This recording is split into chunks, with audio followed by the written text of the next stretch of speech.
This is Hannibal here from thehannibaltv.com, and today is my special guest. I have one of the WWE superstars that everybody remembers from the 80s. He had a very unique gimmick, the one and only Outback Jack. How are you doing today, sir? G'day there, Hannibal. G'day there, viewers. Hello, everybody. Good to see, good to hear everybody. You still wear the Outback Jack style hat, so I'm guessing that wasn't a gimmick. No, the actual hat that I had back in the day was a thing called an akubra, made especially in Australia for Australians, and great hat. Lasted a bunch of years, but this one's a more Florida style hat. Has a little bit of mesh on the side so it lets the heat out so you don't get hot head. And yes, but it's a fabulous, fabulous hat. And you do live in the United States now. For all the fans that have been wondering, you're no longer in the actual Outback. What made you move to the U.S.? Well, I moved here to wrestle. That was simple as that. I mean, I was up at the Humpty Doo pub, minding my own business, drinking my beers with Norm the Bull, and in walked the WWF doing a world tour of Australia. And they said, "You fellas are fantastic." And that's how it all began. And I came over. They got sent a contract about 6 weeks later by Vince McMahon. And as you remember, I came to the US and then got sent to Calgary to wrestle in Calgary under the tutelage of Stu Hart. And then I stepped over and was actually educated by the man of 1,000 holes, Mr. Les Thornton. I actually trained in Calgary too for my wrestling career, and I was very good friends with Les Thornton out in Calgary. He unfortunately passed away a couple of years ago, but do you have any memories of training with Les that you could share with us? Oh, sure. We used to train every day of the week at the ring in the small Saddle Dome. You know, where we did Stu Hart wrestling every Friday night, televised. Yeah. So we used the ring from like 10:30 in the morning till I think about 12:30, and then we'd go back, get showered, shave, shampoo, go and meet up, and get on the two vans and drive off to the location of wherever we were going to wrestle that night. We'd do the shows. And for Les Thornton, I guess from what Les told me, he was actually working for WWE at that time, right? Training you, I think Ted Arcidi and Hillbilly Jim. So you weren't trained in the dungeon. A lot of people think that you actually trained with Stu, but WWE, I guess, arranged for your training with Les. I was with Stu for maybe a week, and then I went over to Les Thornton. Les Thornton was more of I would say, a talent scout for the WWF, however you want to say that now. And he had everybody going. I was there with Ted Arcidi, good grief, Bill Kazmaier. He was the world's strongest man at the time. And that other fella, I said Ted Arcidi, but oh, good grief, there was another, Dave Barbie was another chap that was there. Now, and of course, all the local fellas. I know that you had some ribbing done to you over the years, but I understand that Bill Kazmaier was ribbed really horribly in Calgary. Did you notice any of that with Bill Kazmaier? Oh yeah, look, the games got really a little risky, and Bill was lucky he didn't pop his cork and start to wreck a bunch of people, and he disliked Muck and Singh immensely, and Muck and Singh was only doing what the Hart, Smith Hart, and oh good grief, what was the blonde fellow? I can't think of his name now. Bruce Hart. Bruce Hart, that's right. And they had an evil intent, and they were jealousy. I mean, everybody was everybody, and the thing is that Kazmaier was genuinely a monster in his own right. I think Bruce there was some jealousy, and they just thought, he had to pay his dues, and that's what they did to him. Something in particular with Brian Pillman and Bill Kazmaier too, right? If you remember that. Yeah, Pillman was a little. I didn't get on that well with Pillman. I didn't know him very well, but he sort of was a little. I guess got caught up in his own publicity, and Kazmaier's the wrong fellow to really mess with. I mean, the man's immensely strong, and he has a temper. And the only difference was, poor old Bill, he couldn't fight to save his life. he didn't have the ability of a street fight. And there's a big difference there. When you want to go down that road, you better know what you're doing. There's a fan on here, Jefferson E. White, that says, "I bet you don't miss the weather in Calgary." Oh, good grief, mate! I had come over. I came over in let's see, what was it? October, I think. And I had just left Humpty Doo, and it was 110 degrees, and probably at the time about 92% humidity. I flew to Sydney, spent 3 days in Sydney, and then I flew from there, San Francisco, New York, stayed 24 hours in New York, and the next thing I knew, I woke up and it was Calgary, Alberta. And I landed on a Calgary, Alberta Clipper day. I thought, this is not too bad. This is 65 degrees. I can walked into coolers that are colder than this, and we drink our beer colder than this. This is okay. And then, of course, we got in the trucks almost immediately and drove to a little place called Regina, Saskatchewan.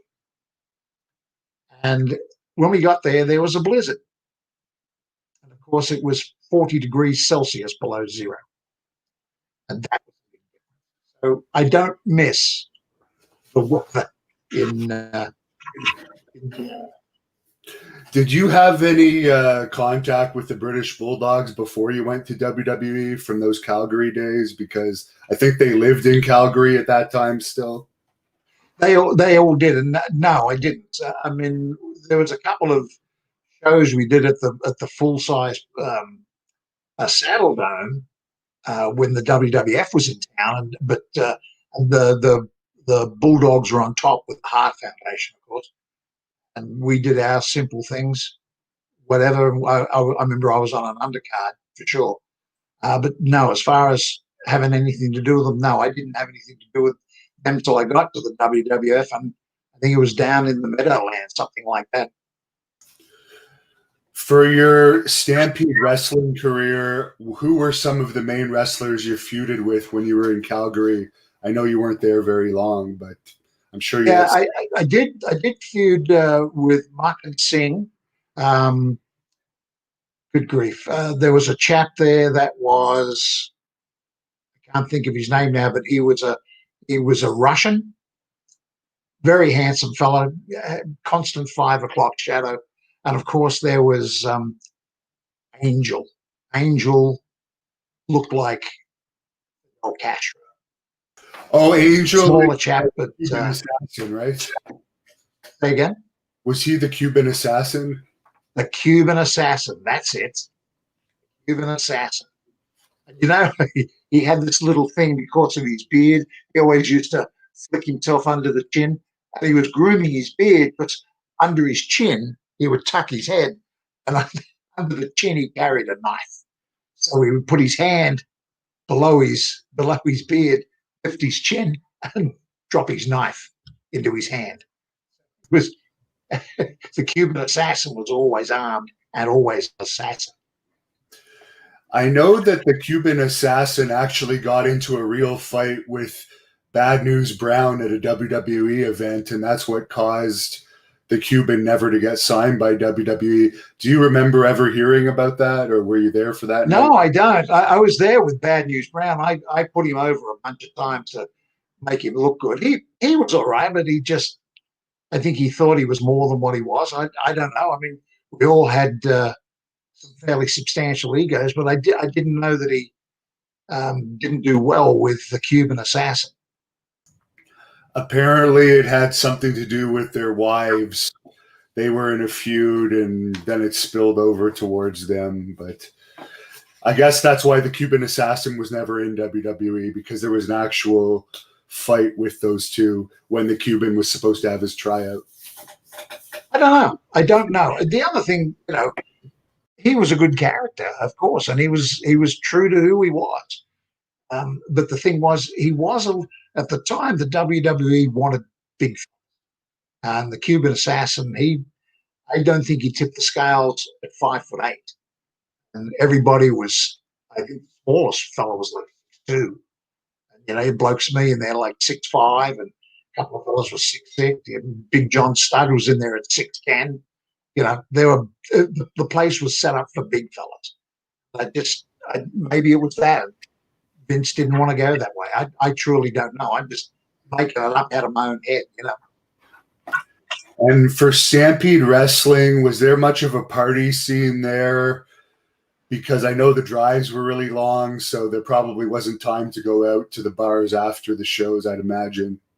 No, there wasn't, and there was no point, because generally you were wherever you were 2 hours to 3 hours away, and you'd finish last match would be on about 10:30, and then that would depending who it was, what they had to do, they'd have to get 30 to 40 minutes. By the time you packed up, had a shower, you weren't getting out the door till 11:30. Then you had potentially a 3-hour drive back. I drove back a couple of times, which I thought was a hoot. They had a couple of interesting experiences with the Royal Canadian Mounted Police, but there you are. And there's a fan on here that says he got to meet you at Maple Leaf Gardens around 87 or 88. He said Hogan had no time for him, but you took the time to stop and talk to him that night. Who was that? It's a fan named Richard Woodfine that commented that. Oh, look, I've always made it a practice.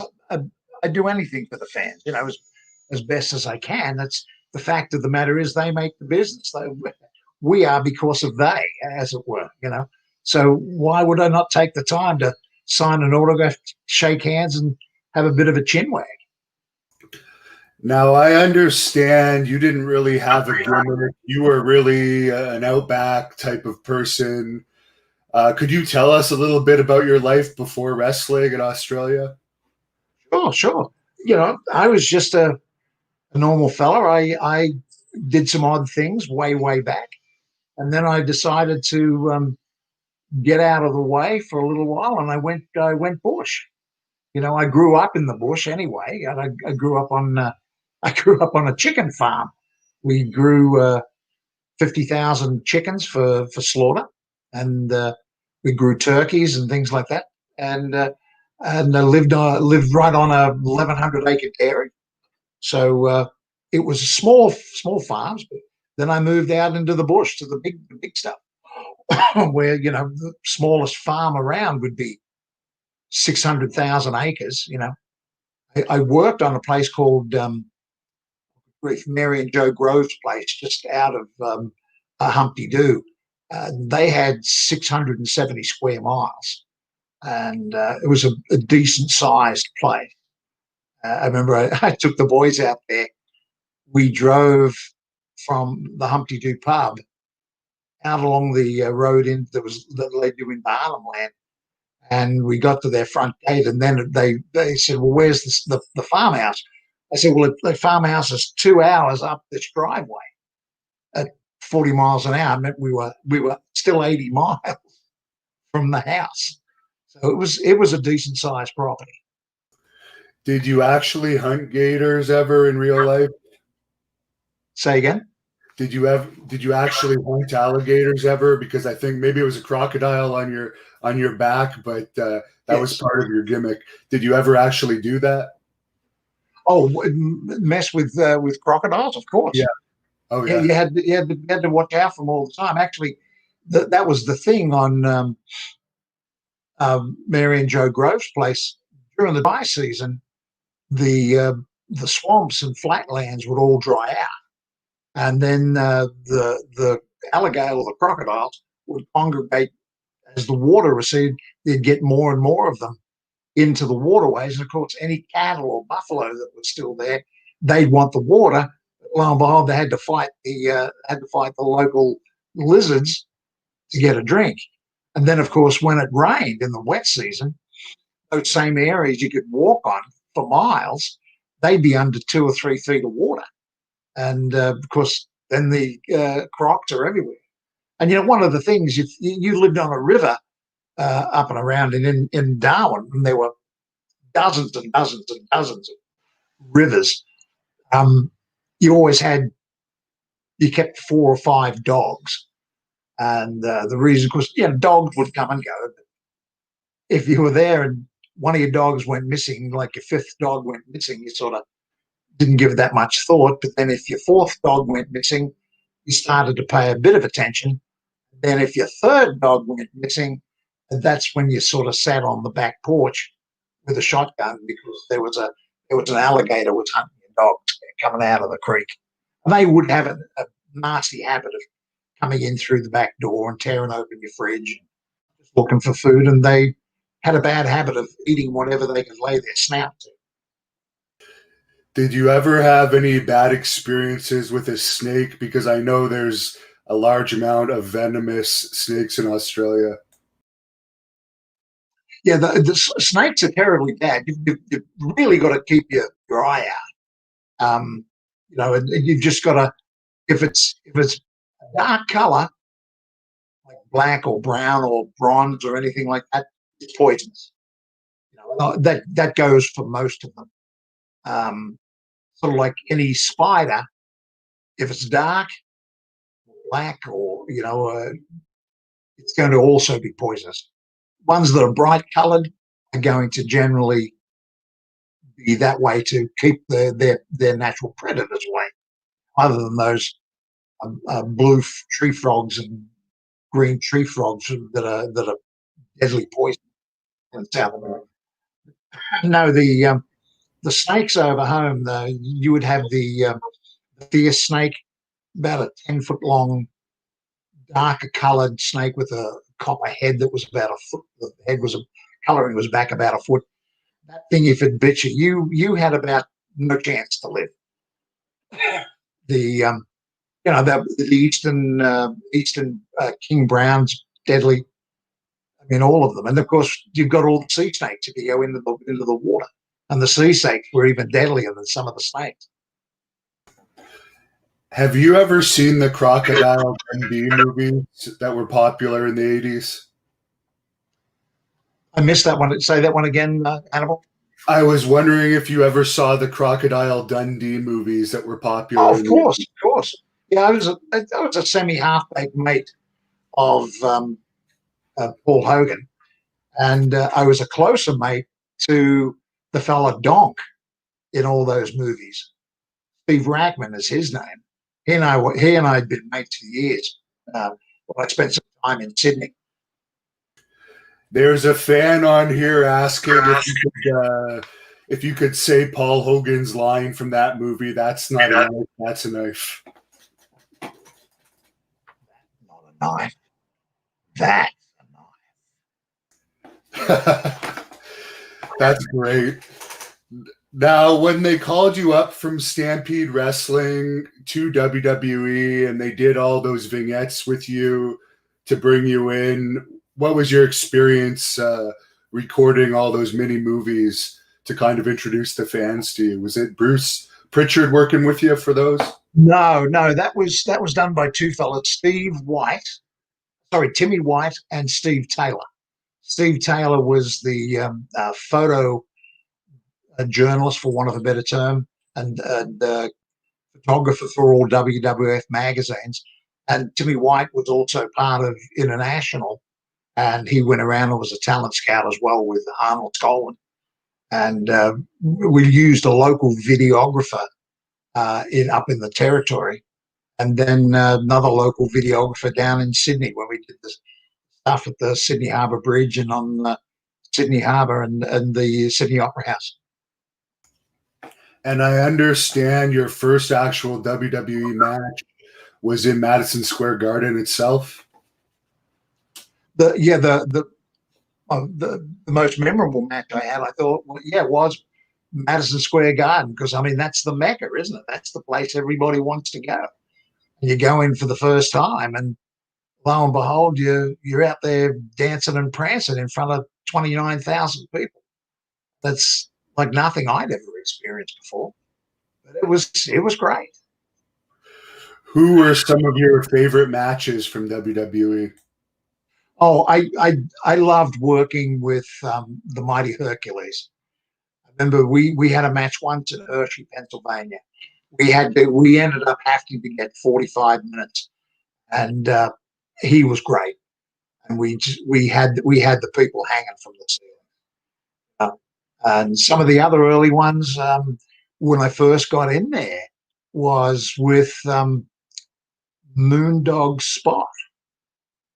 We did a bunch of singles matches throughout the smaller places, Scranton and Allentown and stuff like that in Pennsylvania. And we had them popping from the ceiling. And a lot of people remember your Snake Pit interview with Jake the Snake. It looked for a while in that interview like he was going to attack you. Was that planned out at all, or in those days were those interview segments just off the cuff? Everything there was all off the cuff, and I found it a little odd. I'm Outback Jack, for goodness sake, and he's got a bloody python in the sitting there, whatever the hell the thing's name was. I was supposed to be scared of this thing. I mean, for goodness sake, I was going to turn it into a pair of boots and a belt. But you just didn't know with him, and I caught on the backside of my eye. I caught King Kong Bundy and a couple of others, and Bobby Heenan's crew. And I thought, yeah, for sure they're going to come out, and I'm going to get a beating here. So I had a knife already, and so it may have been a little dull, but it was there was a lot more going on behind the scenes. I actually heard you say in an interview that you had some behind the scenes issues with Bobby Heenan. Could you elaborate on what issue was going on there? Oh no, not at all. No. I mean, Heenan. I didn't have any issues with Heenan. I mean, Heenan was Bobby Heenan. But I just treated him with respect because he was a senior member of the faculty, as it were. I mean, I never had any animosity towards him at all.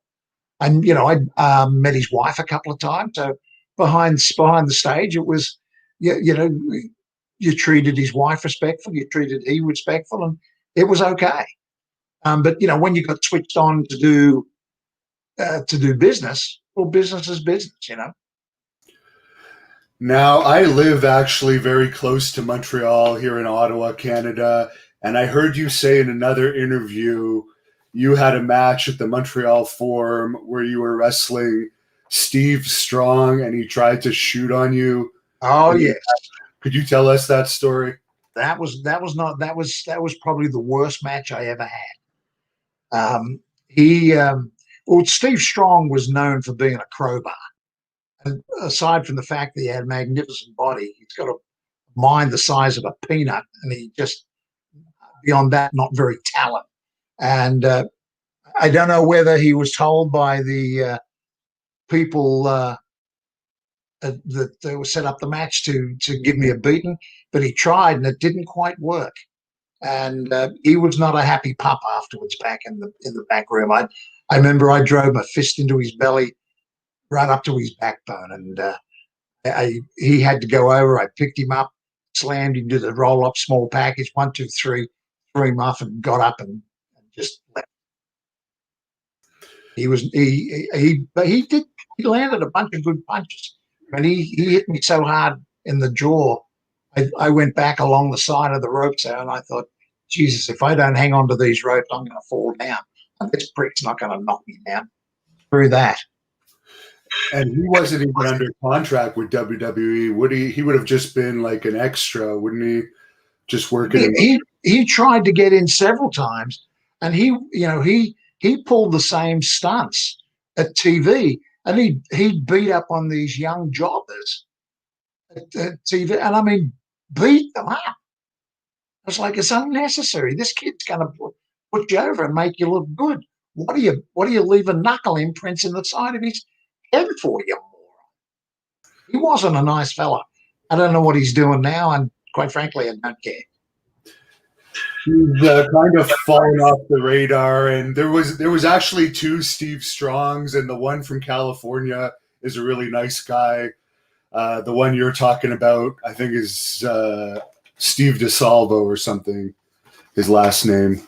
I don't know. He was ripped, and he was like 6'2" and 280, and he played like he was some sort of defensive linebacker or something. But I mean, he was a piece of crap. Now you're married, and I'm pretty sure your wife is in the room, so I won't put you on the spot too much with this question. But Sean Wood is asking if you have any good rig rat stories. That's a fan question on here. Well, if you were courteous, the girls would drive you wherever you needed to go. If you were equally courteous, they would do your washing. And you just, again, treated them with respect. And occasionally, if everybody got lonely, everybody sought comfort in one another's arms. There you are. And that's all I have to say about that. Back in those days, you guys were almost like rock stars, 3 events a night, usually sold out. You were on NBC television. Did you notice you were getting recognized everywhere, especially with your teeth? Good grief, yes. But when we calculated it out, the amount of TV we were doing, as you said, three shows a night, it worked out that 70 million viewers watched us on a weekly basis. And you couldn't go anywhere. The very first time I went to Madison Square Garden, I didn't even give it a thought to sort of catch a cab to get into the underground parking. I just walked up to the stage door. Like I found myself in a crowd of about 4,000 people wanting autographs. And the same thing happened actually up in Winnipeg. The only hotel there at the time was good grief, was it called the Ice House or the Iceberg or something? Was that Pittsburgh? And we were across from the Winnipeg, right across the street from the ice hockey arena. So we'd wrestle there, go back, and I mean the first time I wrestled there, it must have been 4,000 people outside, and it took me probably every bit of an hour and a half to go 300 yards to get from the arena to the hotel, and 3 times I had to change my hotel room so I wasn't getting visited by the wrong people. Well, Winnipeg was always known as being a good wrestling town too, I think. Oh, Winnipeg was great. I loved Winnipeg. There were some lovely people there, lovely ladies, and you just had to be a little careful that you make sure that they told you their actual age. Now, Tony Smith is wondering if a fan wants to get your autograph, is there a way for fans to write to you or send you money or anything to get an Outback Jack autograph? I don't do autographs for money for fans. If somebody wants to send me a thing to be autographed, I'll autograph it and send it back. The best way to do it is if you've got a mailing thing, have them send it to you. You can forward it on to me, and I'll sign it and I'll send it back directly to them. As far as money's for doing what I do, no, I don't do that. That's my signature's free. There's some fans on here asking if you had a good relationship with Andre the Giant. Oh, Andre the Giant was my friend. He absolutely was. We got smashed one night in Honolulu, Hawaii.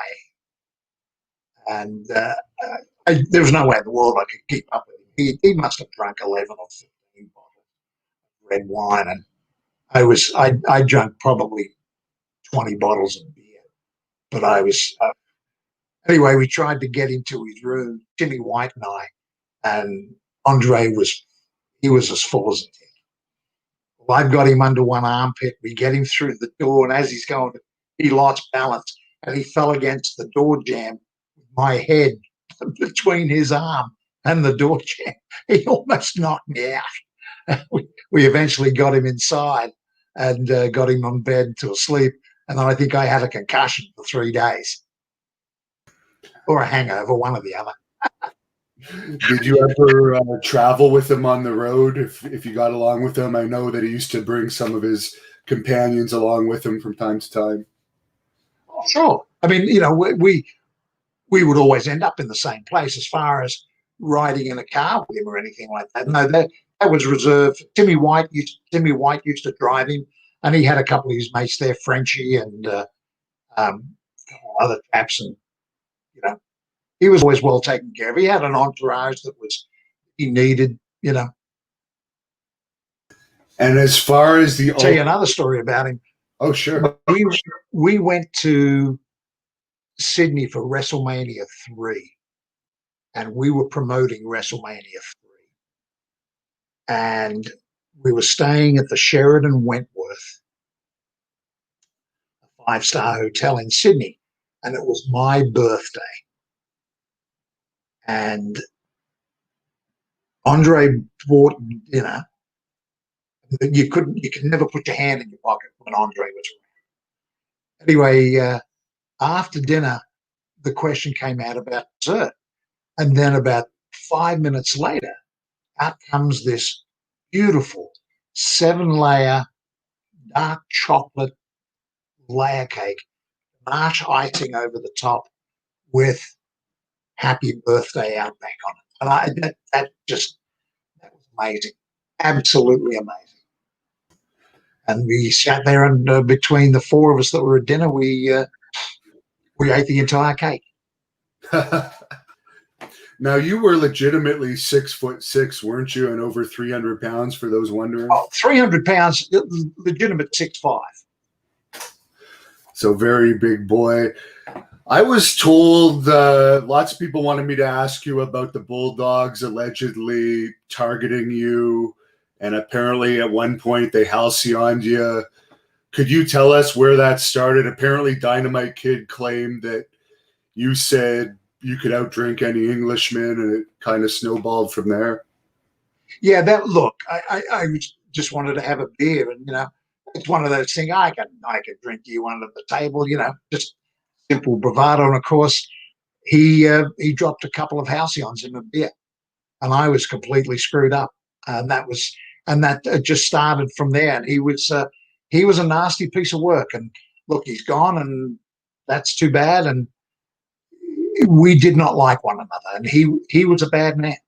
There's no dusting it or being delicate about it. He was a bad man, and he did that stuff to a lot of people. A lot of people got hurt. He was a bad man. So I guess you weren't shedding any tears when the thing happened with the Bulldogs and the Rougeaus with Dynamite and Jacques. No, look, I as far as it has to be done, someone was going to belt him at one point. Somebody was.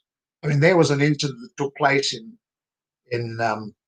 Phoenix that didn't go down well, and we had TV the next day, and he was going to be lucky that I was most assuredly probably, if I had got close to him, I was probably going to stick him with a knife. It was that bad. But he and the Hearts were shanghaied back to Calgary. I didn't see him for a month and a half. That's the bad stuff he did, and I bowed out of the scene. It's not that I couldn't take it anymore. I wasn't going to take the shit, and that was one of the issues. And I didn't necessarily get on that well with Vince, and that was why I sort of bowed out and left. Then, of course, the the Bulldogs focused their rage onto the Rougeaus. And, Davey Boy Smith, he was a semi-fun fella, but, I mean, again, about as dumb as a fence post. And he just followed along with what the Dynamite Kid would do. And Jacques hit him with apparently a fistful of rolled up quarters. Is it true that at one point they cut the crocodile off the back of your jacket? No, that's not true. What had happened, I couldn't work out why there was a strange smell coming from Irving. Anyway, what they had done is they put a piece of meat into Irving's mouth, and there was a little spot there that it just would fit in, and you just didn't know. It was like, one of the things you would do to a person back home, and you'd fill their hubcaps with prawn heads or shrimp heads. Put them back on, put all the hubcaps back on. Of course, they couldn't work out why their car smelled like a fishing boat in the heat of summer, But that was what happened, and no, nobody cut Irving off the back. Yeah, it sounds like none of that stuff would ever happen today in wrestling. If anyone pulled that, they'd be fired pretty quickly. But it seems like it was almost like a high school environment. It was absolutely immature. I mean, they did their worst damage. The Bulldogs did against the Rockers. Martinelli and I can't think of the other fella. Shawn Michaels, Jannetty. Shawn Michaels. And I mean, they rid them so bad right before they would go to television. The Rockers never made it and never went anywhere, and they were gone until they came back separately after. And I mean, I'm stunned that the Bulldogs actually managed to keep their job. Now, as far as Hillbilly Jim, he's on the other end of the spectrum. He's a really nice guy. I've met him before. I've interviewed him. I understand that you were friends with him, and at one point there was some talk of putting the tag team titles on you guys. Maybe that had something to do with the heat there with the Bulldogs. Yeah, no, there's no question about that. Hillbilly Jim and I are mates for sure. Although I must admit I haven't spoken to Jim for a bunch of years. He and I were real good mates, and yes, we were tagged up. We were going to be strapped, and the Bulldogs managed to get. I'm a creature of habit. Friday night when things are done, work week's over, I like to have a few beers. I like to have a few beers and enjoy myself with people, and I like to enjoy myself with a female company, all that sort of stuff. And they would just take advantage of that. And you try to give them a bit of trust, and they were bad people, the Bulldogs. And it messed up. We were at television, Jim and I doing a tag match. It went over okay, but it was obvious. I had actually had to shave my head. Somebody had shaved one side of my head whilst I was under the influence of the dreaded halcyons, and I had to shave the whole thing. So I was basically like an eighth of an inch. I looked like a brand new marine recruit, and that just didn't go over well. And we went no further. And as a person, any nice positive stories about Hillbilly Jim, who seems to be one of the few very positive people in the wrestling business? Jim was just a good man. You could trust him. You could go with him and travel anywhere you needed to be. It was always good stuff. The biggest thing, you didn't have to worry about your stuff. You didn't have to worry about losing stuff or having stuff stolen. You didn't have to worry about a thing. And he was a good fella. If you said, "Hey Jim, we need $40 to do for the car for gas or for whatever," put his hand right in his pocket, pull it straight out. Hillbilly Jim's a good man. And I understand Hulk Hogan and you got along pretty well backstage. Is that true? Say again? Is it true that Hulk Hogan was a pretty good friend of yours behind the scenes? Yeah, we got on okay. He was all right. I, I I always tried to be friends with him. I nobody likes a suckhole, and Hulk's Hulk. And so many people want to come up and be mates with him because they want to be a suckhole. I was just, hey, I mean, I was amazed to uh, to actually meet him and like, Jesus, I'm in the cartoon now, and there you are. No, he was a good bloke. He obviously got caught up in some of the underside of what the entertainment industry is, I guess. And, things happen, but he's come out on top, and God bless him for that. Now, I guess the Ultimate Warrior would have just been coming in during your time in the WWE. Did you UW, have much yeah, interaction? UW was all right, but he was a lot smarter than people let him on to be. But he was also a chiropractor. But the other thing was he got himself very closely tied up with the Bulldogs, and I think some strange things happened there, not between them, but as a trio. Uh, Unfortunately, now if you think about it, all three of them are dead. Yeah, they all. Maybe that bitch karma come and got them, right? And as far as Iron Mike Sharp, I know you had a lot of matches with him. He was known for being a little stiff and also a little obsessive compulsive. Did you notice any of that? Wait a minute, wait a minute, wait a minute, wait a minute. Let me tell you one thing, brother. Iron Mike and I, we were mates. We just loved banging the crap out of each other. I didn't mind working a little stiff. It made it easier in my mind to sell. And to me, in my mind, every game or every match was like a football match, a rugby match or an Aussie rules game.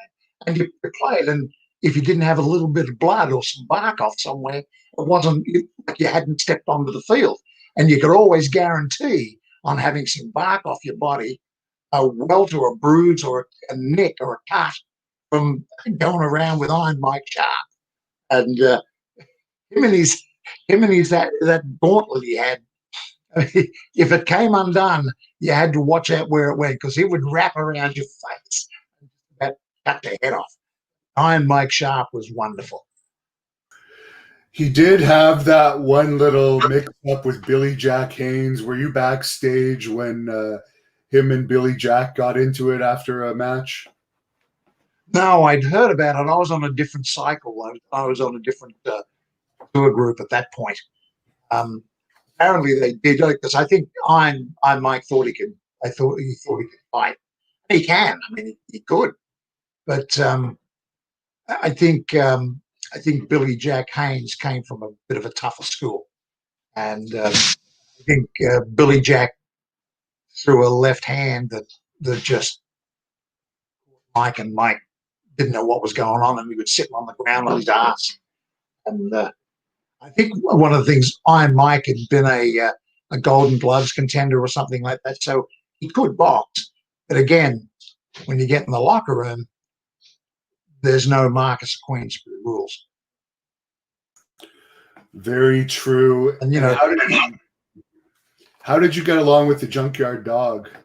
JVD, Junkyard Dog, and I, again, we were mates. We were fabulous mates. He was a good man, funny as all get out. We're going through the South one time. This is a horrible story, but it's funny. I'm driving because I always wanted to drive, and at the time we always had those wonderful deals of either on a Lincoln Town Car or a Cadillac. We're driving a white Cadillac, white leather interior. We're going into this town, and Junkyard Dog says, how we doing on gas, brother? I said, Dog, I think we've only got a quarter of a tank. We better get some gas. He said, okay, let's pull into this next town. We're coming into this little town somewhere, I don't remember Wheresville. And on the town sign under the bottom of it said, "If your ass be black, don't let the sun set on it in this town tonight." KK. And I was like, I couldn't believe it. And JVD says, "Don't you stop this car. Don't get out and take a photograph. You just drive through. We'll get gas in another town." And we didn't stop. Oh boy. Wasn't even that long ago, and it's hard to believe that things like that still existed. Oh, sure. It's a while back. It's 33 years ago, but I'm sure attitudes have probably changed a little bit, I suppose. I would hope so. Now, I've seen you have a match against Frenchie Martin, who unfortunately passed away, but he was a friend of mine. Any thoughts on working with Frenchie? Frenchie was great. I mean, he would do anything for you. In the ring is what I'm talking about. We were mates outside. We traveled around a bunch. Um, we had an interesting, fun time. We were doing a tour of Europe, and we had an interesting, fun time at the nightclub Regine's in Paris. And Michael Douglas came over and shook our hands and took photographs with us and had drinks and beers. And we sat down with a table full of very wonderfully gorgeous, long-legged women of the Vogue variety, which was wicked cool. But I remember one time, Frenchie Martin and we were doing some state fair somewhere, and it's summer, and it's like 92 degrees, 96 degrees, and it is hot. And of course, the ring's open air, and we go in and we gotta warm things up. Well, I hip tossed him or something like that. Anyway, he landed on the mat and he sprung up like I'd thrown him down on a barbecue grill. He said, "Jesus, that is scalding." The mat was about 140 degrees from sitting in the sun for 6 hours. So we did a lot of work standing up that match. I can imagine. There's a few fans that want to know about Haku. Did you ever see him in one of his famous bar fights or wrestle him or anything like that? I think you did wrestle him, actually. Haku, I did, yes. As far as a bar fight, what's that old expression? I don't remember nothing, and I plead the fifth. Working with him, he was good. He was strong. He was capable. And like I said, he liked to work a little snug, which was fine with me. He was a very, very capable, very, very capable wrestler and worker. And, secretly, probably one of the toughest men you'd ever want to meet. Did you have many dealings with Mr. Fuji? I know you wrestled Demolition a couple times, but Fuji was known for his ribs. Fuji never did a thing to me. Fuji was an absolute gentleman. Absolute gentleman. As a matter of fact, he would come up to me. We would travel a couple of times on the same circuit. We'd catch the same flights, the same locations.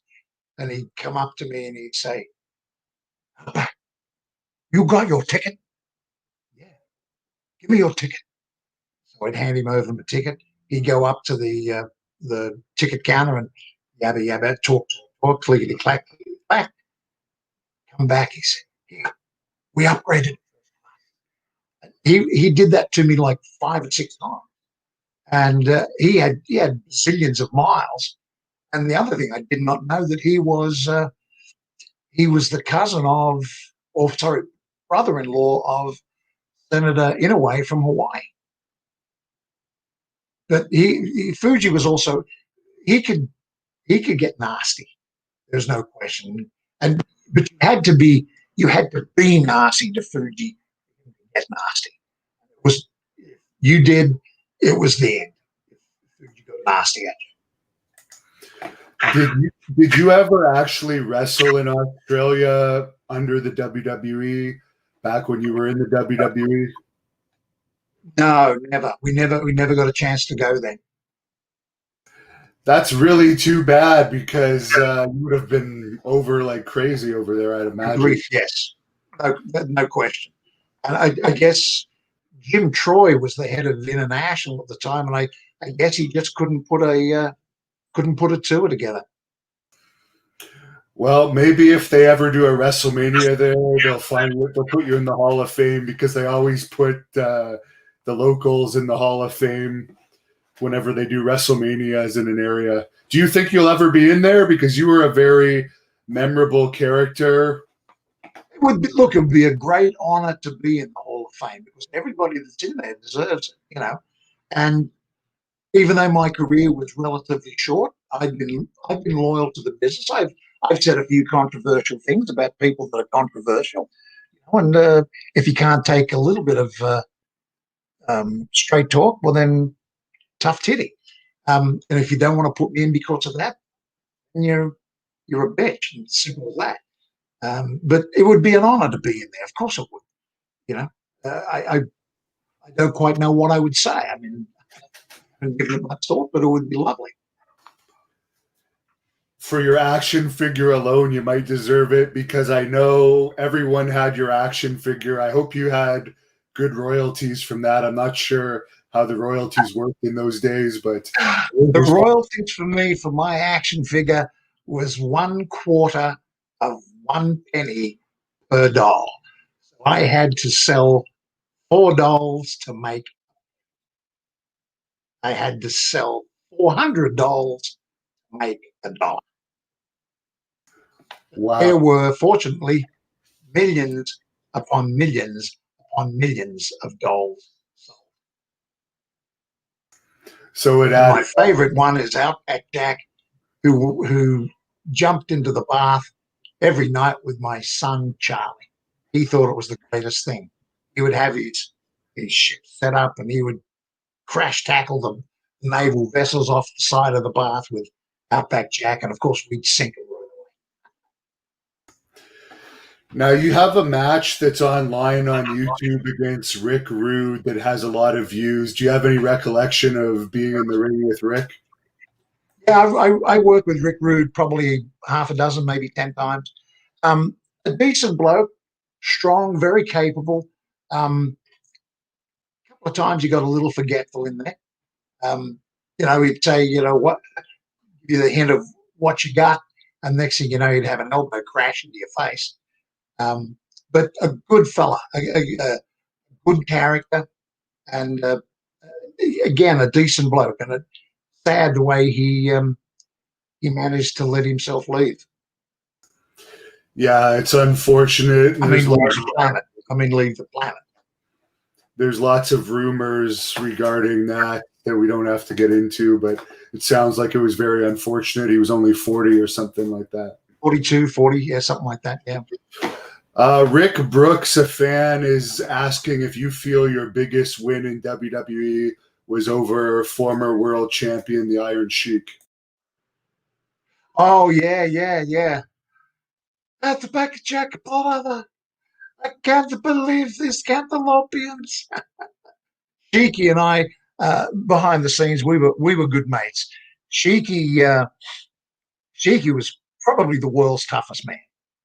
He was a bodyguard for the Sheik of Iran, and I mean a genuine bodyguard that if you got within certain circles, they just killed you. They broke things and then they killed you on the spot, just there. Boom, that's it.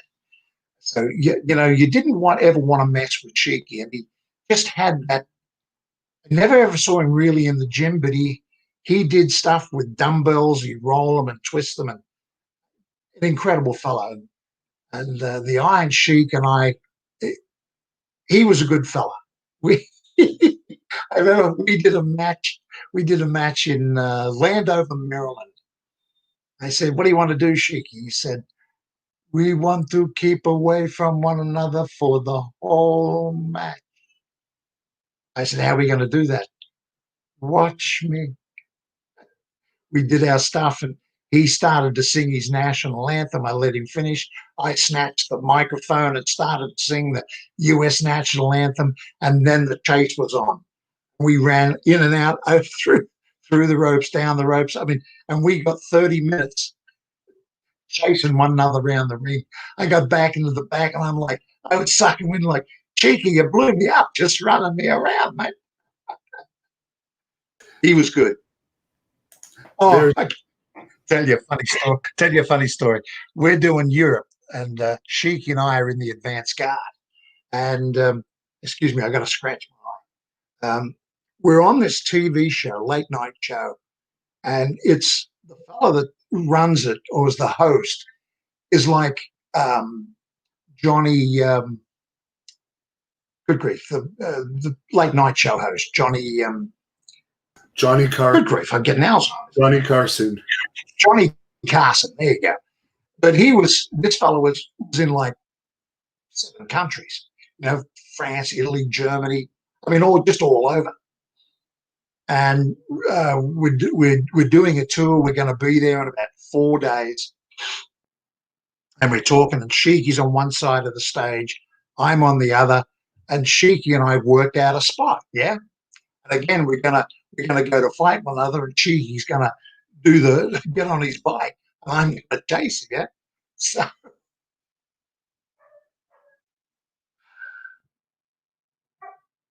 Sheiky's got all set, and he's gonna throw this punch at me. I'm gonna duck and throw him over. We're gonna do something. Anyway, the host jumps right in the middle of us and gets Sheiky's punch in the mouth square into the lips, gives him a blood nose. Down goes a friggin' light tower, and it takes like 15 minutes before the show comes back on the air. It was hysterical. The crowd went berserk, and there were no tickets left when the show came to town. I can That was imagine. hysterical. And as far as Harley Race, there's quite a few fans that have wanted to know your memories of Harley Race. Harley Race was a brilliant man, and certainly probably one of the best workers out there. He and I worked several matches together, and it was like working with crushed velvet. It was smooth. It was beautiful. And he was a lot stronger than he looked, you know. And I just followed his direction. He made me look good. He got up ahead of heat. I'd stop him, and he obviously was going to go over. That's the way of the world at the time. And but we looked good doing it. And Harley Race was absolutely fabulous. Is there any reason why you never went to the NWA or AWA after your WWE run? It seems like you could have done better if you had kept going, but were you just disillusioned? No, I don't know. I don't know. I knew I'd started to not earn anywhere near the money that I had when I first got there, and I had to earn money. And I know the WCW was coming online, or had taken over from being the NWA, and Jim Barnett had gone from being the talent scout for the WWF to over to the WCW, and I'd spoken to him, but I don't know, he and I, we always got on, and Jim was always a gentleman. He always made sure you got paid well. But I think things had changed with Jim a little bit. He was to his years a bit at that point. Never worked out, and I ended up from that point. I got a job at Lehman Brothers in Boston, being a stockbroker, and then later a commodities and futures trader. And for the fans that are wondering, there's some comments why you're wearing sunglasses. It's because you've had vision issues for the past numerous years, and you're currently looking into some possible solutions that might help with that. Yeah, in actual fact, sorry, I apologize that I've got to wear the sunglasses. I'm blind. I've only got about 3% vision in my left eye. As a matter of fact, today I was at a eye surgery place, Baskin Palmer. I don't know if fans know, that's probably the best eye surgeons in the world. And there might be a bit of a vision thing with three different operations. I may get some mobility vision back, which means from about 6 feet, I can walk through a door and not crash into it. So that's a good thing. Now, as the old expression goes, in the land of the blind, the one-eyed man is king. And what was your lifts like in the gym? The fans always want to know, like, best squat, bench press, and deadlift, for instance. If we see is that a cat in front of you? I think I there's do. a cat walking in front of your screen. Oh, that's Bootsy. I'm sorry, Bootsy is a Maine Coon, and he gets a little interested in what's going on. Biggest, fattest cat, but the mongrel thing can leap 4 feet vertically and land on a counter. I wish I could do that. Well, talking about lifting, yeah, I certainly benched 465 several times, and then I popped over 500 once. I thought I was going to die. I thought my arms were going to come out. I thought my shoulders were going to blow out, and then I never did it again. So bench wise, I stayed between 365 and 465. And as far as squats go, I never did squats. I refused to do them. So I'm too tall. They're dangerous on your back. So I would do leg press in the leg press machine. And I was in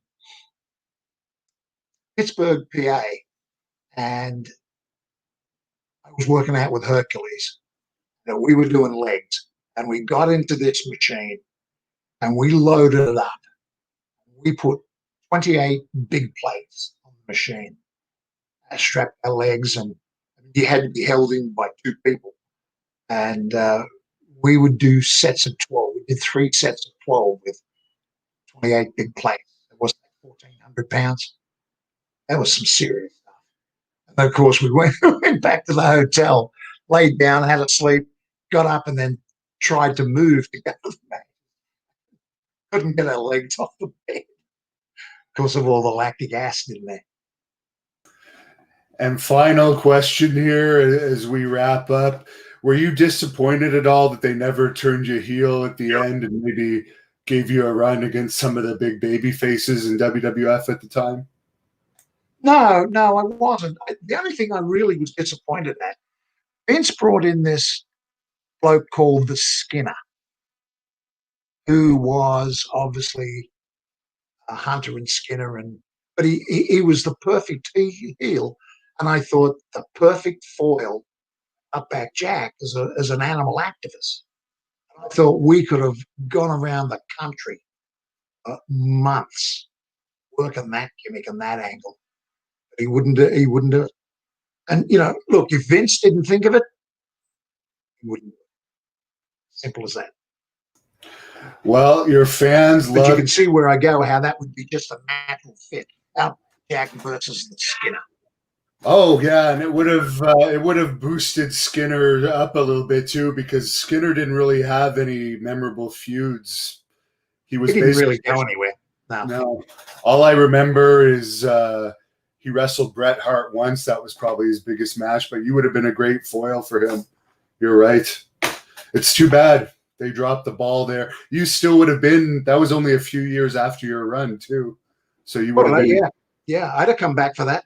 I was doing a little bit of stuff on the side there for Walter Kowalski, Killer Kowalski, and that was fun. He was a good man. Now, you had a lot of fans watching this. They all wish you well. I was wondering, to close this off, if you could give us a couple of lines from your theme music that everyone remembers. Sure. Watch me wallabies feed, mate. Watch me wallabies feed. They're a dangerous breed, mate. So watch me wallabies feed. All together now, tie me kangaroo down. Sport, tie me kangaroo down. Tie me kangaroo down. Sport, just tie me kangaroo down.